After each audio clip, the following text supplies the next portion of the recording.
যাও বাসুকি নাগ, গিয়ে এখনই ওই ছেলের পা থেকে সমস্ত বিষ তুলে নাও। তারপর বাসুকি নাগ সেখানে গিয়ে সেই ছেলের পা থেকে সমস্ত বিষ তুলে নেয়। সমস্ত যাত্রীগণ অবাক হয়ে সেই স্বর্গীয় দৃশ্য দেখতে থাকে, আর সাথে সাথেই ছেলেটা পুরোপুরি সুস্থ হয়ে যায়। শ্রাবণ মাস, এই সময় আবহাওয়া ভিন্ন ধরনের। কখনো ঝিরিঝিরি বৃষ্টি হচ্ছে, আবার কখনো কাঠ ফাটা রোদে প্রাণ অষ্টাঘাত হওয়ার জোগাড়, আবার কখনো আকাশটা মেঘ ছাই করে রয়েছে। শোনা যায় এই শ্রাবণ মাস বাবার মাস, অর্থাৎ দেবাদিদেব মহাদেবের জন্মমাস।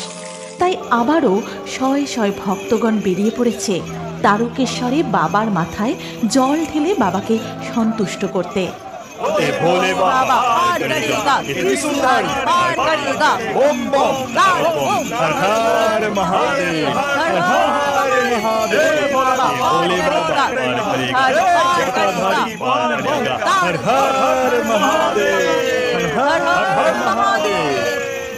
ছোট থেকে বড়, জোয়ান থেকে বুড়ো, সবাই একই ছন্দে পায়ে পা মিলিয়ে এগিয়ে চলেছে তারকেশ্বরের উদ্দেশ্যে। দূর দূরান্ত থেকে তারা পায়ে হেঁটে এখানে আসে নিজেদের মনস্কামনা পূর্ণ করতে। এইভাবে দিনের আলো পেরিয়ে ধীরে ধীরে সন্ধ্যা নেমে আসে। এমন সময় এক বৃদ্ধা, বলে বাবা পার করেগা, ত্রিশূলধারী পার করেগা, ও আমি যে আর হাঁটতে পারছি না বাবা। তখন সেই বৃদ্ধার ছেলে বলে, মা, তোমাকে কতবার বারণ করলাম, এই বয়সে তোমাকে আর আসতে হবে না, তুমি আমার কোনো কথাই শুনলে না।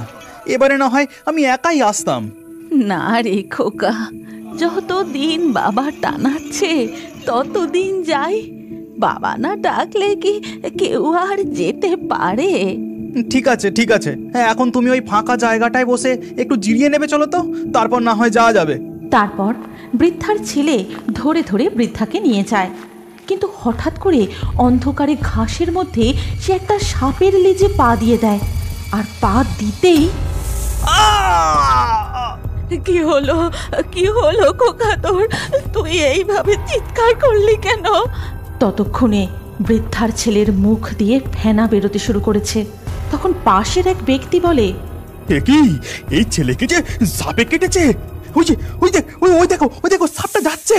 হে আমার কি সর্বনাশ হলো গো, তোমার কেমন বিচার বাবা? সেই কোন দূর থেকে মনে ভক্তি নিয়ে তোমার ধানে জল ঢালতে যাচ্ছি, আর সেখানে যেতে গিয়ে কিনা এমন বিপদ।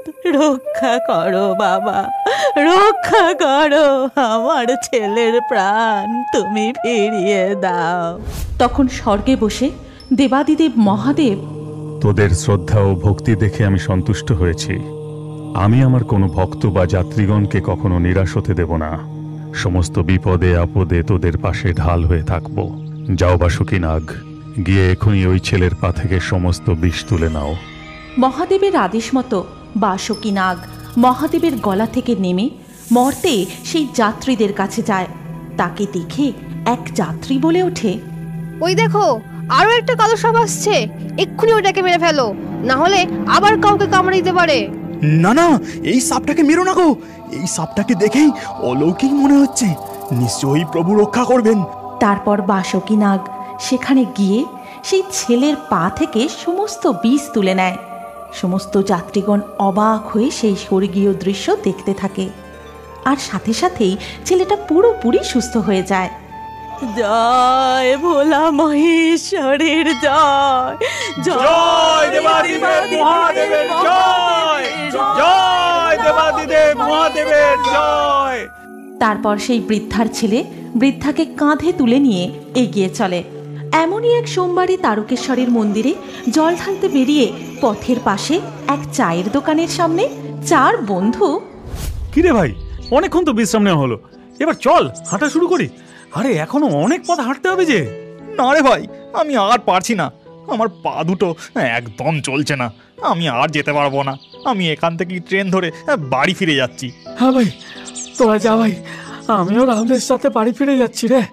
সে কি রে, বাবার মাথায় জল ঢালতে বেরিয়ে অর্ধেক রাস্তায় এসেই তোরা বাড়ি ফিরে যাবি? এই এটা কি করে হয়? এতে যে বাবা রুষ্ট হবেন, চল না, দেখবি আমরা সবার সাথে হাঁটতে হাঁটতে ঠিক পৌঁছে যাব। আমার মনে অনেক ভক্তি আছে, বাবা তাতেই সন্তুষ্ট হয়ে যাবেন। ও তারকেশ্বর গিয়ে জল ঢালার আমার আর কোনো ক্ষমতা নেই, আমি আর পারছি না রে, আমি এখান থেকেই বাড়ি ফিরে যাচ্ছি। এই চার বন্ধুর সমস্ত কথাবার্তা স্বর্গে বসে বসে শুনছিলেন নন্দী আর ভৃঙ্গি। আর তাদের এই সমস্ত কথা শুনে তারা বলেন, তবে রে বেটা, বাবার মাথায় জল ঢালতে বেরিয়ে অর্ধেক রাস্তায় এসে তোরা ফিরে যাবি বলছিস? দাঁড়া, তোদের মজা দেখাচ্ছি। কি রে ভিঙ্গি, আমি যেটা ভাবছি তুইও কি সেটা ভাবছিস? তারপর চায়ের দোকানে বসে চার বন্ধু হঠাৎ করে তাদের পিছন থেকে এক ভয়ঙ্কর গর্জন শুনতে পায়। এই, এটা কিসের গর্জন রে? ওই দেখ, পিছনে দুটো খেপা ষাঁড়। এই ষাঁড় দুটো তো আমাদের দিকে আসছে মনে হচ্ছে, ভাগ!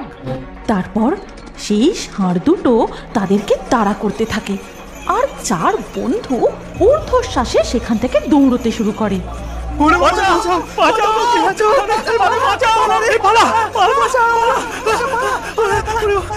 তারা দিক বিদিক শূন্য হয়ে মাঠ পেরিয়ে এগুলি সেগুলি দিয়ে দৌড়তে থাকে, আর সেই ষাঁড় দুটিও সমানে তাদের তাড়া করতে থাকে।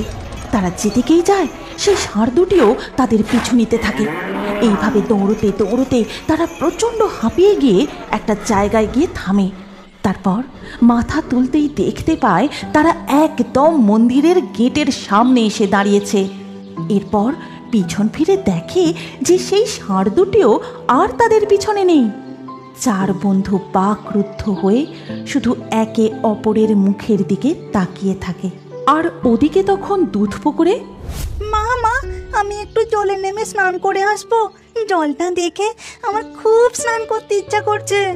না বাবা, তুমি একা পারবে না, পুকুরে অনেক জল। বাবা তারকনাথের মাথায় জল ঢালা হয়ে গেছে, এখন একটু কিছু খেয়ে নাও, তারপর আমি নিজে তোমাকে স্নান করিয়ে দেব।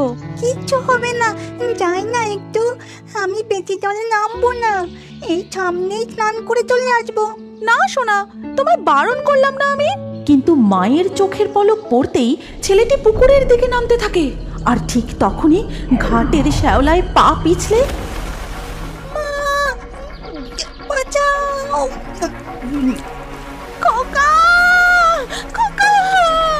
কিন্তু সাথে সাথেই ছেলেটি পুকুরের গভীরে তলিয়ে যায়।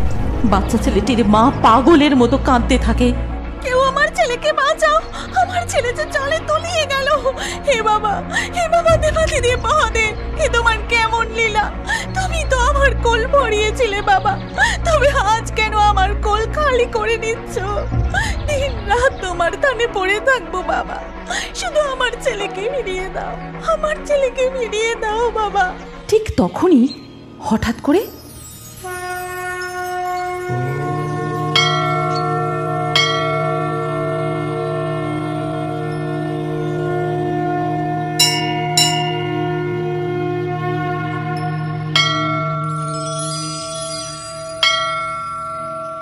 এই নাও গো তোমার ছেলে। বাচ্চা ছেলেকে কেউ এইভাবে পুকুরে নামতে দেয়? ভাগ্যিস সেই সময় আমি স্নান করছিলাম, তাই তোমার ছেলেকে বাঁচাতে পারলাম, না হলে আজ কি দুর্ঘটনা ঘটতো বলো তো? তুমি চিন্তা করো না মা, তোমার ছেলে একদম সুস্থ আছে। ভোলা বাবার পুজো দিতে আমার দেরি হয়ে যাচ্ছে, আমি মন্দিরে যাই। এই কথা বলেই সেই লোকটি পুকুর ঘাট থেকে মন্দিরের ভিতরে চলে যায়। বাচ্চাটির মা শুধু এক দৃষ্টে তার দিকে তাকিয়ে থাকে, কোনো কথা বলে না। তারপর এক পুরোহিত মশাই বাবা তারকনাথের পুজো করবে বলে মন্দিরে প্রবেশ করেন, আর মন্দিরের ভিতরে দেখে সেখানে সেই লোকটি নেই, মন্দির পুরো ফাঁকা। জয় দেবাদিদেব মহাদেবের জয়, জয় ভোলা মহেশ্বরের জয়, জয় বাবা তারকনাথের জয়। এইভাবে গোটা শ্রাবণ মাস জুড়ে শয়ে শয়ে জলযাত্রী বাবা তারকনাথের মাথায় জল ঢালতে আসে, আর এইভাবেই বাবার নানান লীলা ভক্তরা অনুভব করতে থাকে। আজ থেকে বহু বছর আগে হুগলি জেলার তারকেশ্বরে উত্তরপ্রদেশের রাজা বিষ্ণু দাস একটি বিশাল প্রাসাদ বানিয়ে তার পরিবার সহ থাকতে শুরু করেছিলেন। রাজা বিষ্ণু দাসের একটি প্রিয় গরু ছিল, তার নাম ছিল কপিলা। রাজা বিষ্ণু দাসের ভাই ভারমল রাও কপিলাকে নিয়ে রোজ জঙ্গলের মধ্যে গোচারণে যেতেন, কিন্তু প্রতিদিনই কপিলা হঠাৎ দৌড়ে জঙ্গলের ভিতরে কোথাও যেন একটা চলে যেত। এমন ঘটনা প্রতিদিনই ঘটতে থাকে। এমনই একদিন ভার্মল রাও কপিলার পিছু নেয়। এই কপিলা, কোথায় যাচ্ছিস? দাঁড়া দাঁড়া বলছি। কিন্তু কপিলা দৌড়তেই থাকে এবং কিছু দূর যাওয়ার পর ভার্মল রাও তাকে আর দেখতে পায় না এবং সে ক্লান্ত হয়ে একটি গাছের তলায় বসে ঘুমিয়ে পড়ে। কিছুক্ষণ পর ঘুম ভাঙতে সে দেখতে পায় কপিলা তার সামনে দাঁড়িয়ে আছে। এইভাবেই দিন কাটতে থাকে। রাজা বিষ্ণুদাস লক্ষ্য করেন কপিলা দুধ দেওয়ার পরিমাণ দিন দিন কমিয়ে দিচ্ছে। তাই সে চিন্তিত হয়ে তার ভাই ভার্মল রাওকে বলেন, কি ব্যাপার বলতো, কপিলা এত হৃষ্টপুষ্ট, দিন দিন দুধ দেওয়ার পরিমাণ কেন কমিয়ে দিচ্ছে? এ যে এক বড় চিন্তার বিষয়। তখন তার ভাই তাকে সমস্ত ঘটনাটা খুলে বলেন এবং সব শুনে রাজা বিষ্ণুদাস বলেন, কি বলছো তুমি? তবে কি জঙ্গলের মধ্যেই কেউ কপিলার দুধ চুরি করে নিচ্ছে? কাল কি গিয়ে ব্যাপারটা দেখতে হবে। পরের দিন রাজা বিষ্ণুদাস তার কিছু সৈন্য এবং গ্রামবাসীদের নিয়ে ওই জঙ্গলের মধ্যে যান এবং সেখানে গিয়ে তিনি যা দেখতে পান তাই দেখে রাজা বাকরুদ্ধ হয়ে যান। রাজা দেখেন মাটির মধ্যে একটি অর্ধেক বেরিয়ে থাকা পাথরের সামনে দাঁড়িয়ে আছে কপিলা এবং সে ওই পাথরটির ওপর তার গোদুগ্ধ মিশ্রিত করছে।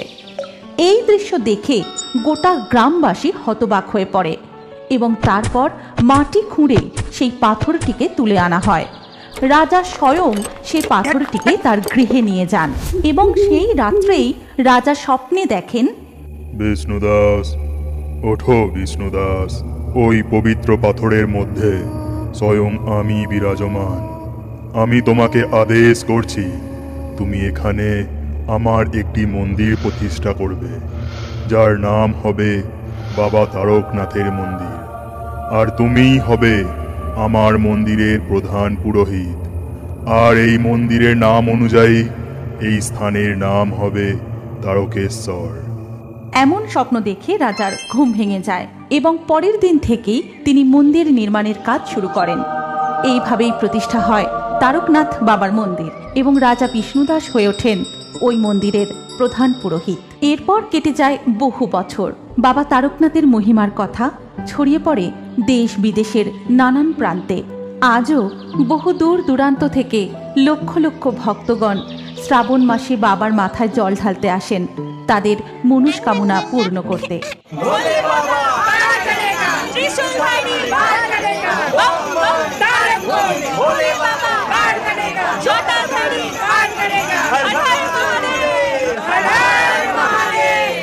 এখানে কেউ কেউ বাঁকি করে জল নিয়ে যায় নিজেদের রোগ জ্বালা থেকে মুক্তি পেতে, কেউ আবার নিজের সদ্যজাত সন্তানের মঙ্গল কামনায়, আবার কোনো স্বামী বা স্ত্রী যায় তাদের সন্তান কামনা করতে। এমনই একদিন এক বৃদ্ধা কাঁধে পাক তুলে নিয়ে রওনা হয় বাবার মাথায় জল ঢালবে বলে। এ ভোলে বাবা পার করেগা, ত্রিশূলধারী পার করেগা। কিন্তু কিছু দূর গিয়েই বৃদ্ধা আর পা এগোতে পারেন না। তিনি রাস্তার ধারে বসে পড়েন। সেই প্রচণ্ড ভিড়ে সবাই তাকে এড়িয়ে চলে যায়। তখন বৃদ্ধা কাঁদতে কাঁদতে ভোলা বাবাকে স্মরণ করে বলেন, হে ভোলা মহেশ্বর, আমি যে আর হাঁটতে পারছি না বাবা, আমায় শক্তি দাও।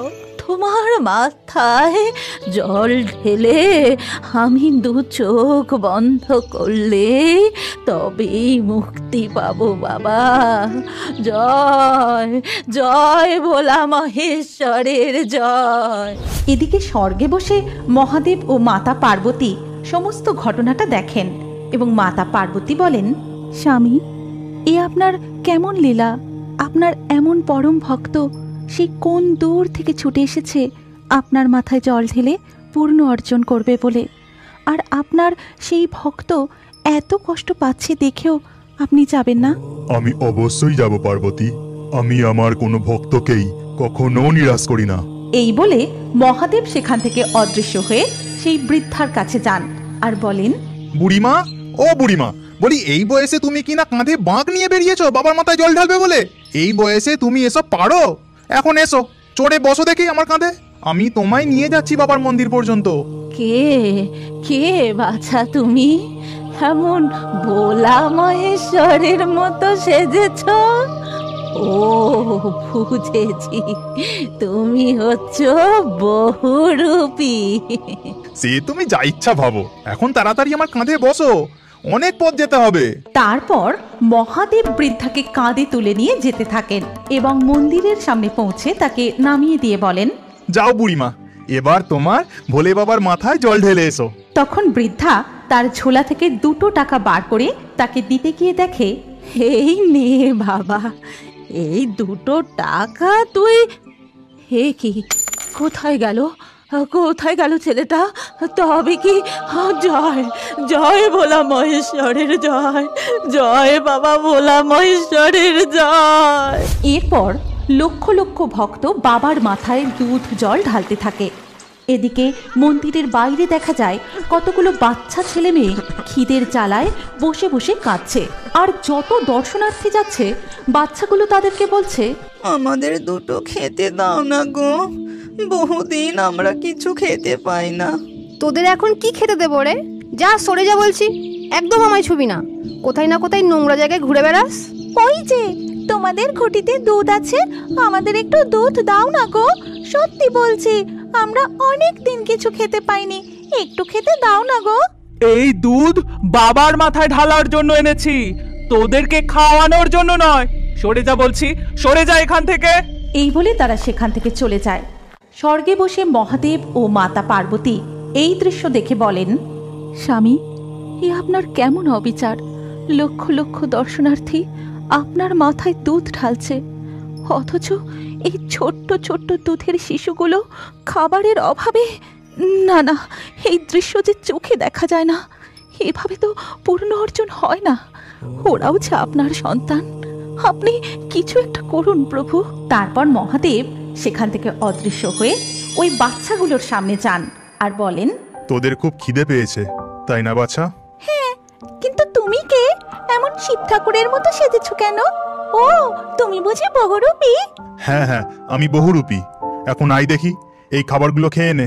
তারপর মহাদেব তার নিজের কোলে বসিয়ে ওই ছোট্ট ছোট্ট শিশুগুলিকে নিজের হাতে দুধ ও আরো নানা রকম ফল খাইয়ে দেন। এইভাবেই বাবা তারকনাথের মহিমা ছড়িয়ে পড়ে দূর দূরান্তে। আর তোমরা যদি তারকেশ্বরের বাবা তারকনাথের আরও মহিমার কথা জানতে চাও, তাহলে কমেন্ট করে অবশ্যই জানাও। তুমিও কি বড় হয়ে এখনো কার্টুন দেখতে ভালোবাসো? তাহলে তোমার নাম ও বয়স কমেন্টে জানাও।